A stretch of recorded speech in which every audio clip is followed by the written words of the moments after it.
사랑의 묘약 옥시토신. 애틀랜타 대학교의 리리 영 교수는 20일 이상 이 두 둘째의 생태를 비교하여 옥시토신이 인간의 사랑과 양육, 우정에 어떤 역할을 하는지 규명했다. 영 교수는 각기 두 둘째의 뇌를 분석하여서 초은 둘째의 전전두 비율과 척자핵에서 옥시토신 수용체를 찾아냈지만 산억 둘째의 뇌에서는 찾아내지 못했다. 옥시토신 수용체가 많이 위치한 뇌의 부위는 도파민과 보상회로 그리고 중독과도 깊이 분간되어 있는 부위다. 실제로 일부 학자들은 섹스가 하나의 즐거움으로 뇌의 보상회를 적동시켜서 계속 이것을 추구하도록 만든다고 본다. 그들은 그것을 서로 배려하고 건강하고 아끼는 행동을 하도록 하는데 관여한다고 생각한다. 사실 동물이 교미할 때 분비는 척자핵에서 50%가량 증가하는데 도파민 기량제를 척자핵에 투여하면 동물은 더 이상 교미하지 않는다. 도파민은 동물의 교미에 매우 큰 영향을 준다는 사실을 확인할 수가 있다. 그래서 함께 알콩달콩 잘 사는 초은들에게 옥시토신과 바소프레신 수용체가 제대로 작용하지 않도록 기량제를 투여하면 둘은 더 이상 함께 하지 않는다고 한다. 옥시토신이 초은들의 일부 일처제에 영향을 주었던 것이 맞는다면 과연 옥시토신 수용체가 척자핵에서 발현하지 않는 산흑들지도 유전자 조작에서 초은들지처럼 만들 수 있지 않을까? 실제로 영 교수는 산흑들지를 대상으로 유전자 조작을 통해 옥시토신 수용체를 발현시켰고 유전자 조작된 산흑들지는 초은들지처럼 한 놈하고만 교미를 나누는 사랑꾼으로 변모한다는 사실을 발견했다.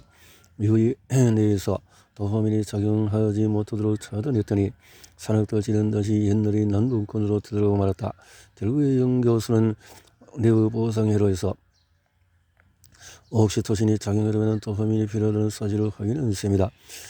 물론 사람과 지는 다르기에 이런 실험 결과가 바로 적용할 수는 없을 것이다.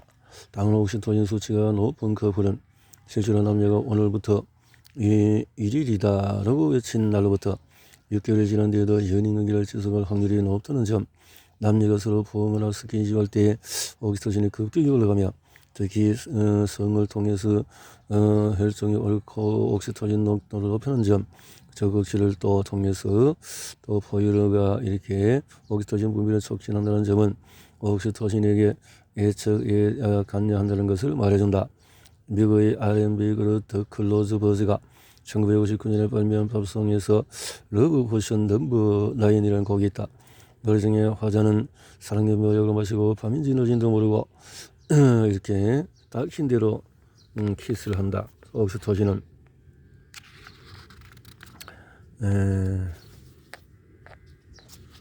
옥시토신은 사랑의 묘약이다. 러브 포션. 레리 영 교수는 이야기한다. 사랑은 일종의 화학작용이며 그 화학작용은 옥시토신의 신기한 물질에서 유래된다. 자물쇠는 우리가 더욱 사랑하고 배려하고 아끼는 인간을 만들기 위해서 옥시토신이라는 천연 첨가제를 호르몬 칵테일에 넣는지도 모른다. 옥시토신, 사랑하는 사람을 위해서 만드는 옥시토신의 수치를 만든다. 그렇네요. 16장에서 바람잡는 옥시토신. 한국의 아주머니는 슈퍼우먼이다. 많은 버스 속에서 뒷좌석에 앉아서 있던 승객이 일어나면 아줌마는 재빨리 그 자리를 향해서 핸드백을 던진다. 자신의 신체 일부나 소지품을 통해서 공간의 확장이 일어날 셈이다. 한국의 아주머니는 모두 가졌듯 팔을 하나씩 갖고 있나 보다. 이런 아줌마들과 자리에 맞는 것은 아니라 백화점 명품관의 오프런을 기다리는 MZ세대 명품족도 소지품을 줄지어 모아놓고 마치 탐방을 다니는 미식가들 역시 대학교에 가려서 변호표를 받는다. 이처럼 영역 표시는 동물에게만 한정된 행위가 아니라 자신의 영역은 투쟁 도피 반응의 기준점이 되며 나아가서 타인과 나 사이의 관계를 설정하는 영점이 되기도 한다. 그런데 물리적 공간이 과연 외도 무슨 상관이 있을까? 물리적 공간이 그녀를 만나는 곳 100m 전. 가수 이성우의 노래 중에서 그녀를 만나는 곳 100m 전이라는 가요가 있다. 가수 중에 이런 대목이 있다. 머릿속에 가득한 그녀의 모습이 조금씩 내게 다가오는 것 같아. 하늘의 구름이 솜사탕이 아닐까. 어디 한번 뛰어 올라볼까? 오늘따라 이 길이 더 멀어 보이네. 그녀를 만나는 거 100m. 아내와 장거리 연애에 나는 이 기분을 잘한다. 세상에는 아무리 멀리 있어도 가깝게 느껴지는 사이가 있고 사랑하는 연애 사이는 아예 비집고 들어갈 틈이 없을 정도로 밀착해 있다. 반면에 가까이 있는 것은 물론이거니와 궤에 떨어져 있어도 여전히 불피는 사이도 있다. 이런 사람과 사람 사이의 거리를 과학적으로 연구한 학자가 있다. 바로 미국 문화인류학자 에드워드 홀이다. 인간관계에 따라서 크게 4가지 유형의 거리가 존재한다고 주장한다. 첫 번째는 친밀한 거리로 가족과 연인 사이의 거리처럼 가장 가까운 거리를 나타낸다. 홀에 따르면 이 거리는 46cm 이라고 한다. 두 번째는 개인적인 거리로 친구나 지인 등에서 가까운 사이, 내가 틈을 내어준 사람과의 사이를 나타내며 46에서 120cm 이내가 여기에 해당한다. 세 번째는 사회적 거리로 일반적으로 사회생활을 할 때 사람들이 일상적으로 유지하는 거리에 해당하며 보통 120에서 360cm 이내가 된다. 마지막으로 공적인 거리인데 처음 만난 사람과의 거리, 연설이나 강연, 무대 공연 등이 이루어지는 거리를 지칭하며 360cm 이상을 말한다. 이처럼 호울은 자신의 성기전 차원에서 동물의 특정 영역 표시를 통해 다른 동물로부터 자신의 공간을 확보하려는 것처럼 사람도 일정한 관계에 맞춰서 자신의 영토권을 갖는다고 주장한다.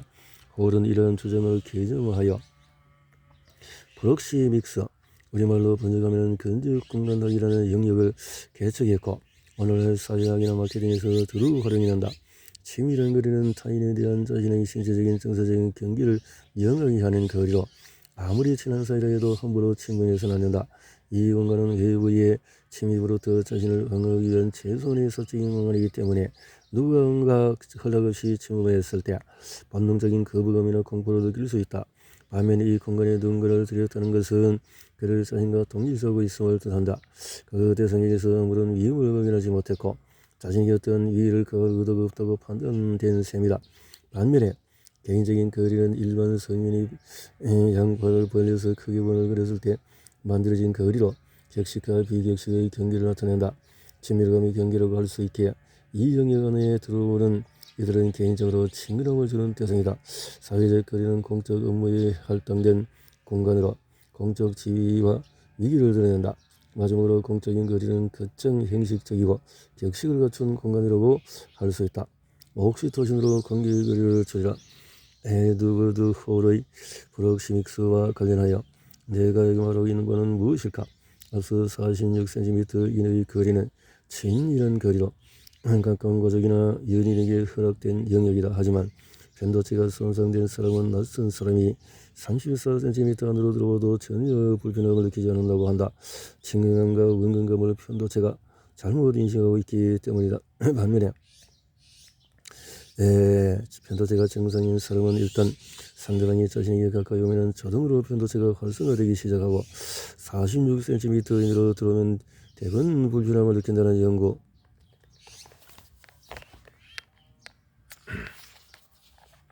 결과가 있다. 앞서 말한 바와 같이 편도체는 일종의 감정센터다. 단기 기억을 담당하는 해마 옆에 위치하여 우리가 만나는 사람이나 이전에 경험했던 사건의 감정과 의미를 불어넣는 역할을 한다. 이렇게 의미가 부여된 기억은 나중이라도 꺼내볼 수 있도록 해마에 저장한다. 그래서일까?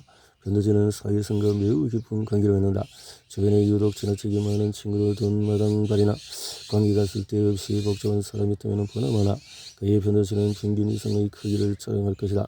자, 이 정도로 가까운 거리는 사실 연인이나 부부관계 혹은 부모 자식 간의 관계라면 전혀 적용되지 않을 것이다. 사랑하는 사람과 더 오래 있고 싶고 더 가까이 있고 싶은 것은 당연한 게 아닐까. 내 경험이 좋아 보이는 가족을 제외한 이성이 다가오면 그냥 부담스럽다. 그냥 좀 더 멀리서 이야기하면 좋겠다는 생각이 든다. 그런데 이런 사회적인 거리와 관련하여 독일 보건대학에서 진행된 매우 흥미로운 연구가 있다. 27명의 미혼남과 30명의 결혼남이 참여한 실험으로 여령의 젊은 여성이 남성들에게 다가갈 때 여성이 얼마나 가까워지면 불편함을 느끼는지 알아보는 연구였다. 그 한 그룹은 옥시토신을 또 한 그룹은 위약을 흡입하고 실험을 진행하였다. 실험 결과 옥시토신을 흡입한 남성들은 위약을 흡입한 기혼남들과 비교해서 대략 15cm 정도 여성과 더 떨어져 있을 때 안정감을 느꼈다.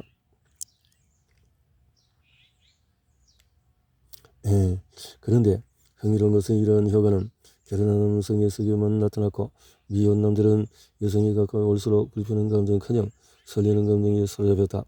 연구자들은 옥시토신이 결혼한 부부가 19일 처제를 건강하게 유지하게 해주는데 중요한 역할을 한다고 결론지었다. 이제 알겠는가? 영역 표시가 왜 외도와 관계가 있는지 말이다. 이 연구는 옥시토신을 도덕성 호르몬이라고 부르는 원인을 제공했다. 옥시토신 부부생활, 부부 사이가 나빠서 스킨십이 줄어드는 걸까? 아니면 스킨십이 줄어들어서 부부 사이가 나빠진 걸까? 둘 다다. 부부간의 스킨십은 옥시토신 분비를 활성화한다. 체내 옥시토신 수치가 높아지면 더욱 다정해지고 관대해지고 서로도 사랑스럽게. 이것이 옥시토신 부부 생활을 어떻게 만들어갈 수 있을까? 할 수만 있다면 부부 사이의 스킨십을 높일 수 있는 활동을 함께 시작하는 것이 좋다. 예를 들어 댄스 스포츠를 부부가 스킨십, 도토리가 늘어나 부부관계가 좋아진다. 함께 등산, 테니스, 배드민턴, 또 맛집. 부부 스킨십이 이미 상당 기간 없어 서먹서먹한 사이라면 반려견 입양 역시 새로운 돌파구가 될 수 있다. 반려견과의 산책, 반려견과의 눈맞춤, 스킨십 역시 옥시토신을 올려주는 말이다. 마지막으로 부부 옥시토신 올리기 필살기 중에 하나는 매일 서로에게 정적으로 감사의 이유를 찾아 감사를 표현하는 것이다. 이런 감사 표시 함께 진한 허그를 하면 또 처음에는 서먹하고 그렇지만 또 옥시토신이 충분해져서 어느새 또 아름다운 부부관계가 개선되는 것을 느낄 수 있을 것이다.